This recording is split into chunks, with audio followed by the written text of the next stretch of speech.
is another old English tale called Tom Tit Tot. Once upon a time there was a woman, and she baked 5 pies. And when they came out of the oven, they were there overbaked. The crusts were too hard to eat. So she says to her daughter, "Daughter," says she, "put you them there pies on the shelf and leave 'em there a little, and they'll come again." She meant, the crust would get soft. But the girl, she says to herself, "Well, if they'll come again, I'll eat 'em now." And she set to work and ate 'em all, first and last. Well, come supper time, the woman said, "Go you and get one of them their pies. I dare say they've come again now." The girl went, and she looked, and there was nothing but the dishes. So back she came, and says she, "No, they ain't come again." "Not one of 'em?" says the mother. "Not one of them," says she. "Well, come again or not come again," said the woman, "I'll have one for supper." "But you can't, if they ain't come," said the girl. "But I can," says she. "Go you and bring the best of 'em, best or worst," says the girl. "I've ate 'em all, and you can't have one till that's come again." Well, the woman, she was done, and she took her spinning to the door to spin, and as she span, she sang, "My daughter ate 5 pies today. My daughter ate 5 pies today." The king was coming down the street, and he heard her sing, but what she sang he couldn't hear. So he stopped and said, "What was that you were singing, my good woman?" The woman was ashamed to let him hear what her daughter had been doing, so she sang instead of that, "My daughter spun 5 skeins today. My daughter spun 5 skeins today." "Stars of mine," said the king, "I never heard tell of anyone that could do that." Then he said, "Look you here, I want a wife, and I'll marry your daughter. But look you here," says he, 11 months out of the year she shall have all she likes to eat, and all the gowns she likes to get, and all the company she likes to keep. But the last month of the year she'll have to spin 5 skeins every day, and if she don't, I shall kill her." "All right," says the woman, for she thought what a grand marriage that was. And as for the 5 skins, when the time came, there'd be plenty of ways of getting out of it, and the likeliest he'd have forgotten all about it. So they were married, and for 11 months the girl had all she liked to eat, and all the gowns she liked to get, and all the company she liked to keep. But when the time was getting over, she began to think about the skins, and to wonder if he had 'em in mind. But not one word did he say about 'em, and she thought he'd wholly forgotten 'em. However, the last day of the month, he takes her to a room where she'd never set eyes on before. There was nothing in it but a spinning wheel and a stool, and says he, "Now, my dear, here you'll be shut in tomorrow with some victuals and some flax, and if you haven't spun 5 skeins by the night, your head'll go off." And away he went about his business. Well, she was frightened. She'd always been such a gatless girl, and she didn't so much as know how to spin, and what was she had to do tomorrow with no one to come nigh her to help her. She sat down on a stool in the kitchen, and law, how she did cry. However, all of a sudden she heard a sort of knocking low down on the door. She upped and opened it, and What should she see but a small little black thing with a long tail that looked up at her, right curious, and that said, "What are you a-crying for?" "What's that to you?" says she. "Never you mind," that said, "but tell me what you are a-crying for." "That won't do me no good if I do," says she. "You don't know that," that said, and twirled that's tail around. "Well," says she, "that won't do no harm if that don't do no good." And she upped and told about the pies and the skins and everything. "This is what I'll do," says the little black thing. "I'll come to your window every morning and take the flax and bring it spun at night."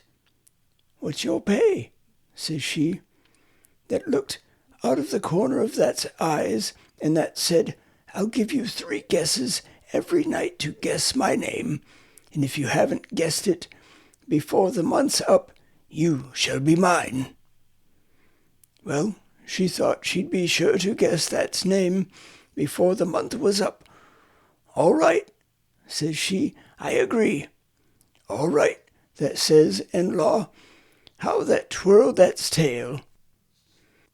Well, the next day her husband took her into the room, and there was the flax and the day's food. "Now there's the flax," says he, "and if that ain't spun up this night, off goes your head."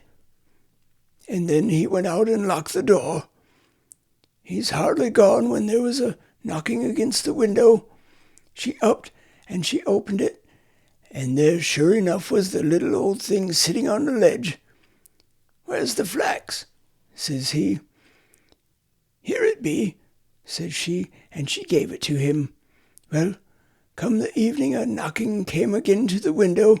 She upped and she opened it, and there was the little old thing with 5 skins of flax on his arm. "Here it be," says he, and he gave it to her. "Now, what's my name?" says he. "What, is that Bill?" says she. "No, that ain't," says he, and he twirled his tail. "Is that Ned?" says she.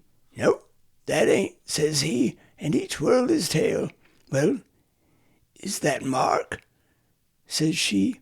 "No, that ain't," says he, and he twirled his tail farther, and away he flew. Well, when her husband came in, there were the 5 skins ready for him. "I see I shan't have to kill you tonight, my dear," says he. "You'll have your food and your flax in the morning," says he, and away he goes. Well, every day the flax and the food were brought, and every day that their little black impet used to come mornings and evenings, and all the day the girl sat trying to think of names to say to it when it came at night. But she never hit on the right one. And as it got toward the end of the month, the impet began to look so maliceful, and that twirled that's tail faster and faster each time she gave a guess. And at last it came to the last day but one. The impet came at night along with 5 skins, and that said, "What, ain't you got my name yet?" "Is that Nicodemus?" says she. "No, 'tain't that," says. "Is that Sammy?" says she. "No, 'tain't that," says. "Ah, well, is that Methuselah?" says she. "No, 'tain't that neither," that says. Then that looks at her with that's eyes like a coal of fire, and that says, "Woman, there's only tomorrow night, and then you'll be mine," and away it flew. Well, she felt that horrid. However, she heard the king coming along the passage. In he came, and when he sees the 5 skins, he says he, "Well, my dear," says he, "I don't see but what you'll have your skins ready tomorrow night as well, and as I reckon I shan't have to kill you, I'll have supper in here tonight." So they brought supper and another stool for him, and down the two sat. Well, he hadn't eaten but a mouthful or so, when he stops and begins to laugh. "What is it?" says she. Why," says he, "I was out a-hunting today, and I got away to a place in the wood I've never seen before, and there was an old chalk pit, and I heard a kind of a sort of a humming. So I got off my hobby, and I went right quiet to the pit, and I looked down. Well, what should there be but the funniest little black thing you ever set eyes on. And what was that doing but that had a little spinning wheel that was spinning wonderful fast and twirling that's tail, and as that span that sang, 'Nimmy, nimmy not, my name's Tom Tit Tot.'"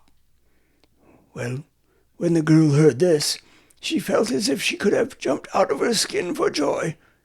But she didn't say a word.